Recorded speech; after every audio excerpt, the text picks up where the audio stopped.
Okay.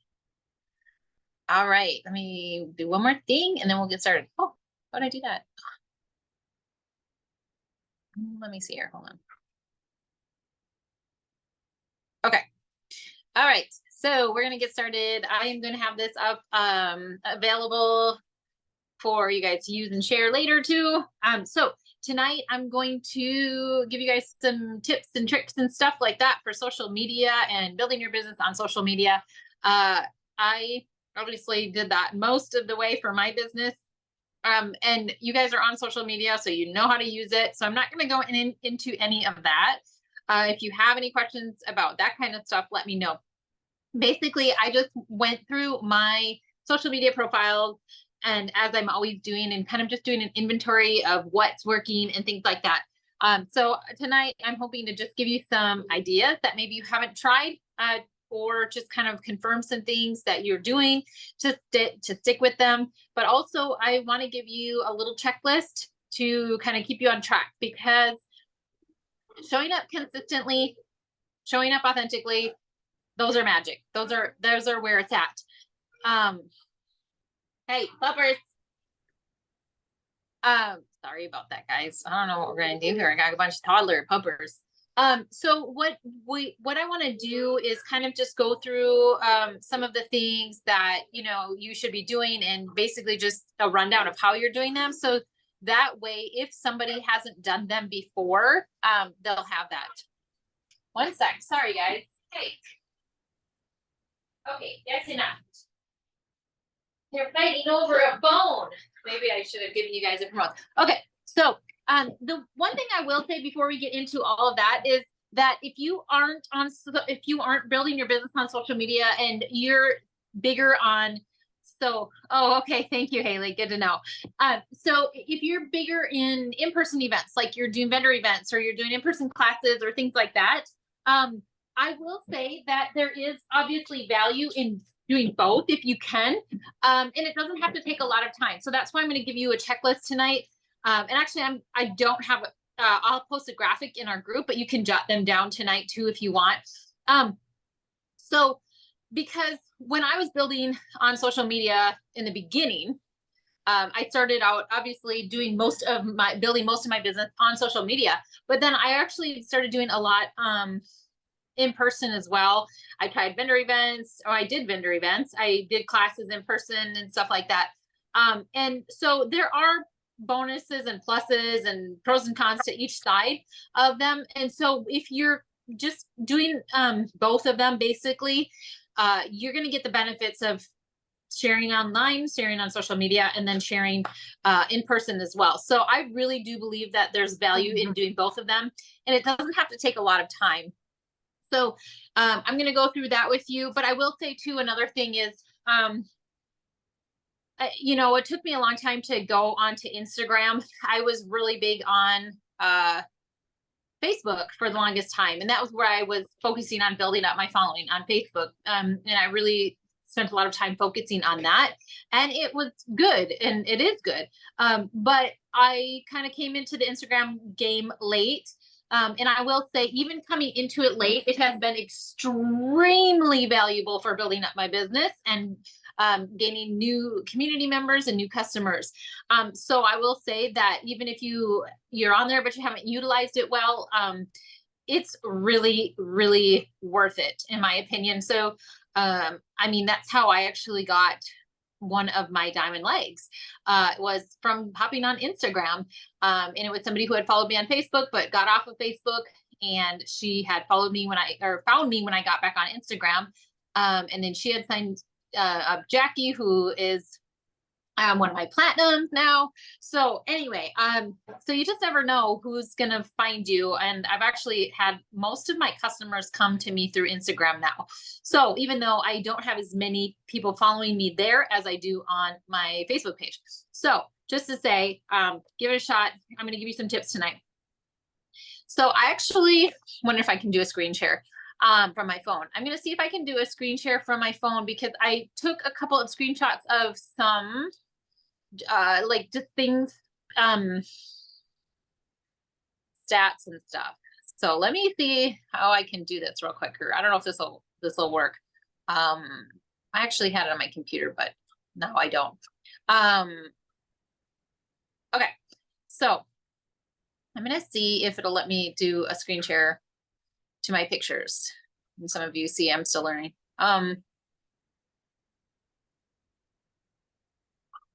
Okay, so okay.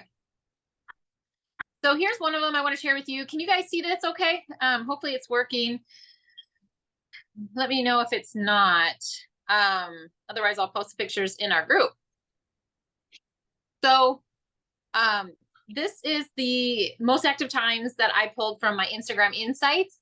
And I definitely see this in my reels. So I played around with it and I posted some reels late at night, like really late at night, 11 o'clock. And well, that's really late for me. Wow. I just totally aged myself.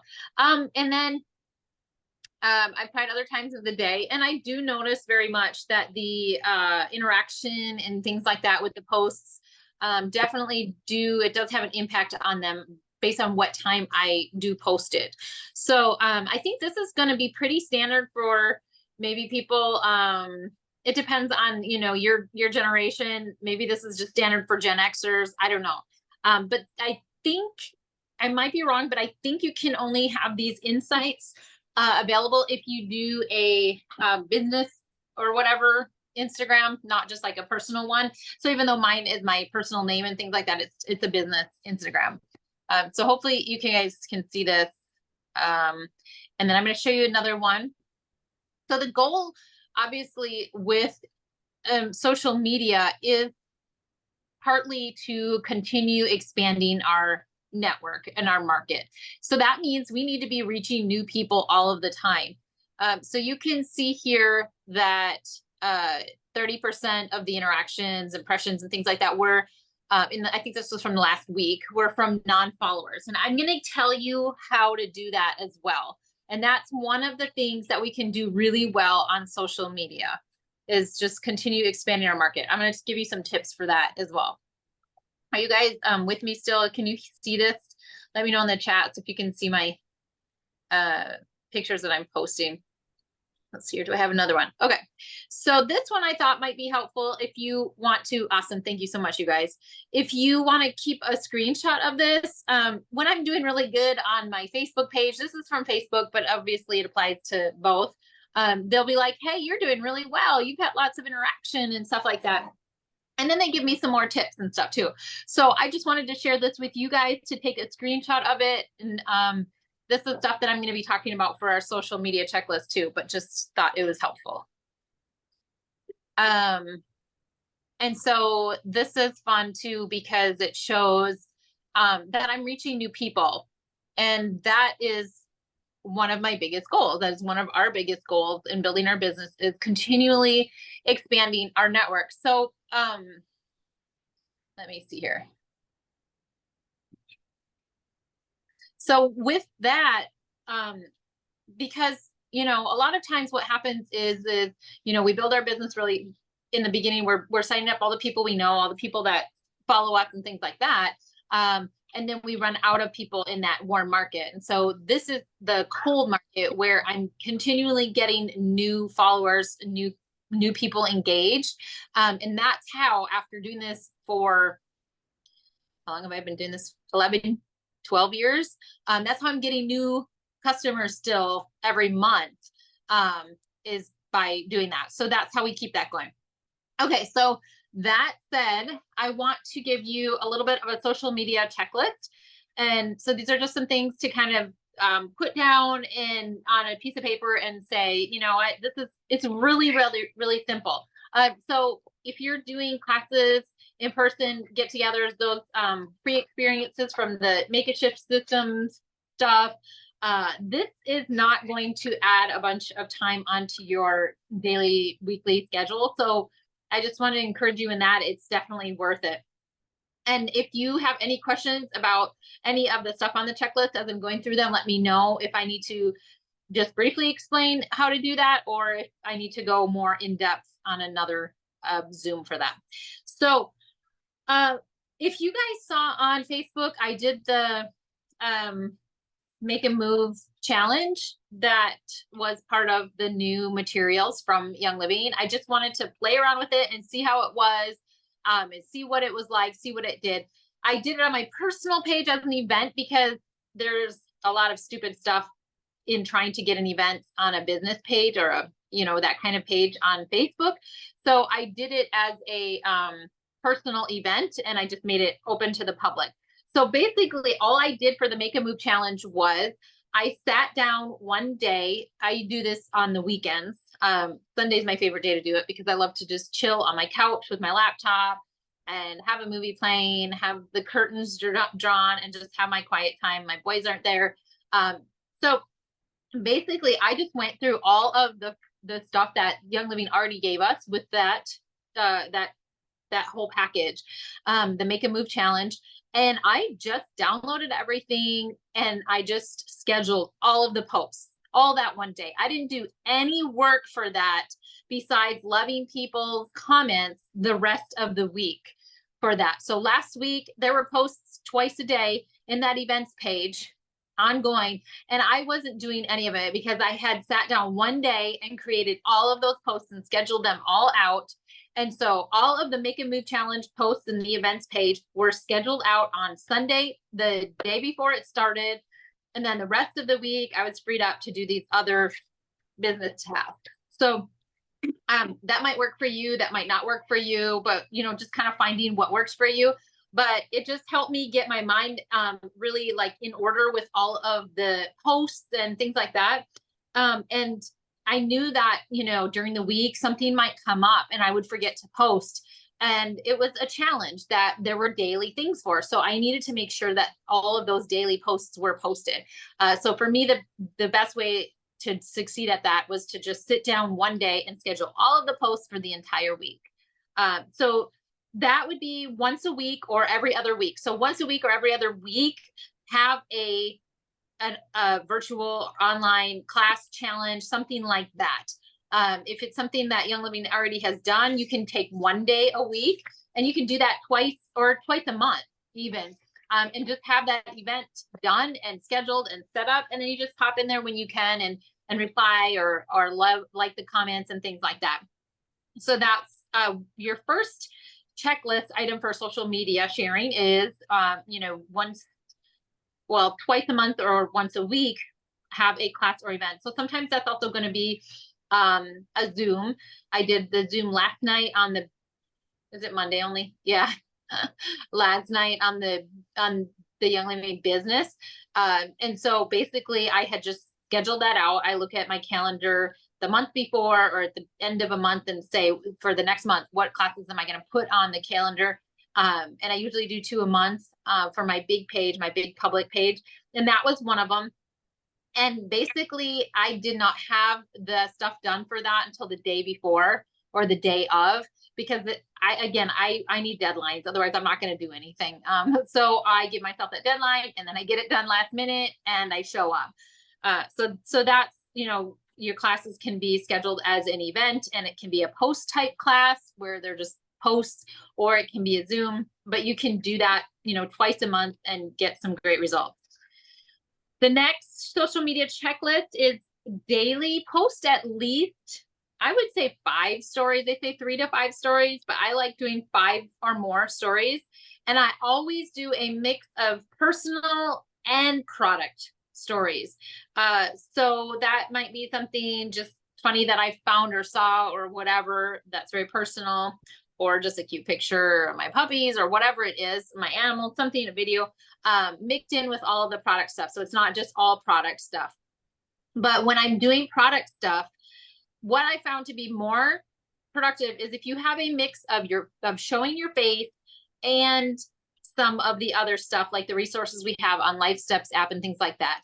I found that I can if I do just stories of graphics and things like that from Life Steps app, I don't get as much interaction and as many new customers as I do when I actually show up with the product in my hand. So I posted a lot of just picture stories and like research information about rosemary oil being really great at being protective for EMFs. And I didn't really hear much feedback from that. But then one day I was in Utah and I was in my hotel and the lighting was good and I was having a good hair day. And I was like, okay, you guys, here's how you do the rosemary oil and it's great for, and I had so many people message me and they were like, okay, hey, so, how do I get that? Whatever. And so, definitely show up, show your face, make it really just, because I'm like, you think we've been using these oils for so long. It's so common knowledge to us that you just put it on your wrist, you go like this and whatever. But it's not to newbies. So showing up with just really basic stuff like that is really powerful in your stories. And I do find that a lot of people will spend more time in stories than they will in scrolling the feed on Instagram. So I do get a lot of really great results in my stories as well. The cool thing too about stories is that you can put links in your stories. You can't do links in your posts on Instagram. And so I love using Instagram stories to share links as well. So that would be, just showing up daily in your stories every single day. And, just sharing, hey, here's what I used today. Here's what whatever. And here's why I used it. The next thing for our social media checklist is to interact frequently with other accounts. So I think I've told you guys an example before, and I've done this a few times. There's pages that are really, people that are really popular. They've got tons of followers or something, and people love comments on some of these posts that really go viral. And so I might pop onto those, and if I am really feeling creative and share a comment that I think other people would really, really just kind of feel connected with. And so I've done that before and it's gotten me new followers. So it's a fun way too, is to just expand your market, is to be interactive with other pages and accounts and things like that on Instagram, Facebook too. And then, so you can, set a marker for yourself. Like, I'm going to pop on 3 days a week and interact with other accounts or something like that. The next one for our social media checklist is to create posts that are geared towards interaction at least once a week. So when I say geared towards interaction, what I do a lot for this is I will do an informative post or something that grabs people's attention, like, do you have these symptoms? And the cool thing about Instagram, like Reels and stuff, is, it's easy to keep it compliant because you're not going to name the product in your post. And this isn't being one of those sneaky marketing companies or whatever. This is just being compliant. And so what I do the most, that I get the best results from, and I've kind of shared this in some of our other trainings, is if I'm doing like a reel, for instance, it's like, do you have these symptoms of adrenal fatigue or whatever, say, and then I'll say, comment this to get a link to my free information about this or whatever. Comment weight for the comment adrenals for this. And so what I've done is created a Google document, and that could even be also a LifeSteps app link to something. So, it could be like the product that I use to eliminate migraines. And that could just be a LifeSteps app link to the Mineral Essence, for instance. The LifeSteps app links, the posts or the information on those links is not compliant. They've definitely called some of us out on those from conduct. So I always put those just in links in my stories or in messages to people. So basically, you want to at least once a week create a post that's geared towards interaction, where somebody's going to be commenting something to get something from you to learn more. The other social media checklist item in relation to that is to reply to comments as soon as possible. There are some automated programs you can use that will automatically send out messages when somebody comments a certain thing. It's kind of like you set it up where it's like, if somebody comments weight, it automatically sends the link that you enter in for that to be entered in. I don't utilize that yet. It doesn't take that much time. I mean, I think I have 13 some thousand followers on Instagram. If I had a ton more, I would consider doing that. But at this point, I find that it's still manageable with my time to reply personally with the link for people.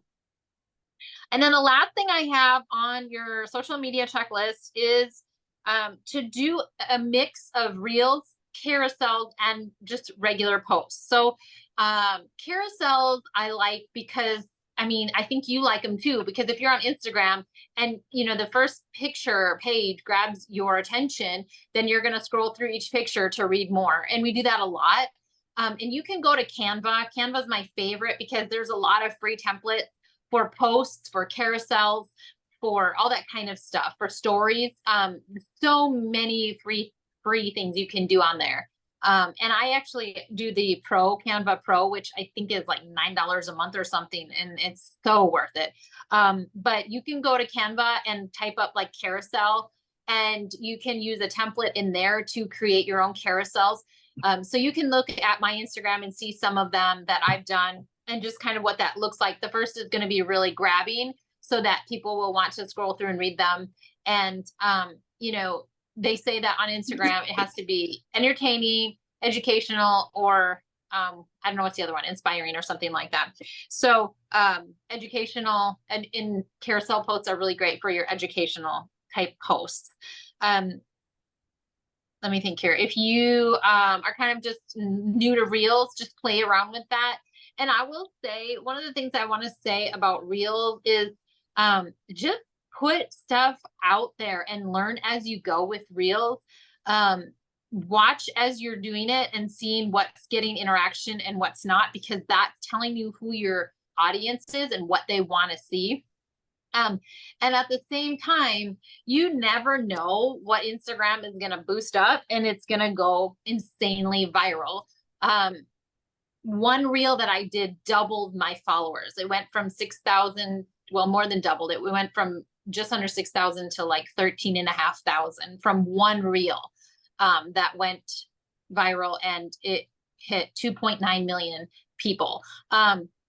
And it wasn't something that I even thought would do well. And sometimes as I'm doing this, I'm learning that the things that I really wouldn't think about that are doing well are doing really well. And sometimes the ones where I'm like, this is genius, this is going to be great. And it doesn't at all. But that's okay, because this is all information and we're learning as we go with it. So on the topic of Reels, one thing I want to say about that too is, consider posting reels that are on topics outside of your niche market. So the question that I would have you write down and think about is, who do you want to reach outside of your current market that is somebody that you want to reach right now? Who do you want to reach outside of your current market? So for instance, my current market has always really been people who are very health conscious, or who want to be health conscious, and who want to really learn kind of the tough stuff about their health. And so, I've always, on Facebook, my page has always done well with research and education, because that's what my market is geared towards. But when I did the reel on Instagram that went viral and hit 2.9 million people, it was, basically a whole new market for me. And I'm realizing that there are a lot of women who have been through some of the things that I've been through in life recently in the last few years that really just want to know that they're not alone, and they're kind of, living some of their life through what I'm saying, because they needed hope. They needed somebody who's going to stand before them as an example of hope and joy through, after, going through what we've gone through and things like that. So I'm noticing now that when I do reels geared towards that market, they actually do really, really well. So this is where you're just kind of putting stuff out there, and you're learning from your posts. Your market, your audience is telling you what's working. And not to say that something that doesn't do really great or get a lot of views isn't working, because if it reaches one person and that one person makes a change in their life, then it was effective. But also just kind of looking at your stats and your insights and seeing what your audience wants to hear and what's reaching new people. So that is the social media checklist that I have for you. Oh, the one last tip that I want to make sure to give you is when you're doing things that are creating posts geared towards interaction, one of the things that I would have you prioritize doing is saying something like, this is going to be in my next free email newsletter. If you're not already subscribed, comment, subscribe or whatever, and I'll send you the link to subscribe to it. When I was at one of Brendon Burchard's highest performance seminars, he said that your email newsletter, your email list, your subscription list for email is one of the most powerful business tools you can ever have. So if you don't have one, I would suggest starting one. There are platforms out there that you can use to do that. And we can talk about that in Faithful Growers, but having an email newsletter, email subscription list is something that, you know, if Instagram's shut down, if Facebook shut down, you won't lose that. You will have those contacts. You will always have that way to contact people. And my virtual assistant sends out an email to my Healthy Families for God subscription list. Is that like 12,000 people, which is crazy for an email subscription list. And so, you know, you just keep building it up. And if you do a post and you're like, you know, you're not sharing that full information on social media, but you're going to have it in your email newsletter, which is free, then you're getting value by getting somebody to subscribe to it. And they're getting value by getting that information right to their email inbox. Where they can save it, where they can refer back to it, where they can print it and things like that. So a lot of people still like that. I know it seems outdated, but that's something really powerful. So that's something to consider when you're creating your posts for that interaction. And you can use that to get people on your subscription list as well and send them the information that way. So I'm going to put a little graphic together on the social media checklist and put it in our group. If there's anything that you have questions about on any social media platforms or, you know, one of the things that comes up a lot for people is, should I start my own Facebook group? And my answer most of the time for most people is going to be absolutely not. Don't do it. There are a few people who this is really powerful and effective for, but people are already in so many Facebook groups that it's really something that needs to be considered and weighed out, because if you're going to have a Facebook group, you need to give it a full-time effort in the beginning in order to get the algorithms to support that group and to support that group's growth. Because if not, it's just dead from the beginning. And so it is something that takes a lot of time and attention at first. And if that's something you have, that's awesome. It should be, if you're going to do a private group on Facebook, I will say that generally, if it's with the intention of growing your network and your community, then it should not be a product-based group. It should be based on something particular. For instance, like I started the Leveled Life group on Facebook, was that last year? And that's done really, really well and given me some new people to connect with and things like that. And that centered around balancing our blood sugar. So, you know, if you're going to do a group, it should be something that you're extremely passionate about and that you have the time committed to really, pump out the posts and keep the interaction going the first couple of months so that the algorithms do support that group's success. So let me know if you have any other questions on social media stuff, and I will cover them, or I will post about them in our group. And I will get the recording up for this, and you can refer back to it. You can share it with other people when they are new to social media or new to sharing Young Living. Also, I do have the video that we did a while back that was on sharing links on social media. So if you missed that one, let me know, and I'll get you the link to that replay. That was where we went into just utilizing the different links that we can have to share products with Young Living, whether it's Life Steps app, the wish list, our referral links, our deep link generator, those kinds of things to share on our social medias. I use those a ton on social media in my stories mostly. So let me know if you guys have any questions. Otherwise, we will get this put it up, and we'll see you guys next week for, I don't even remember what we're covering next week, but I'll share about it soon. Okay, I love you guys. I will talk to you later.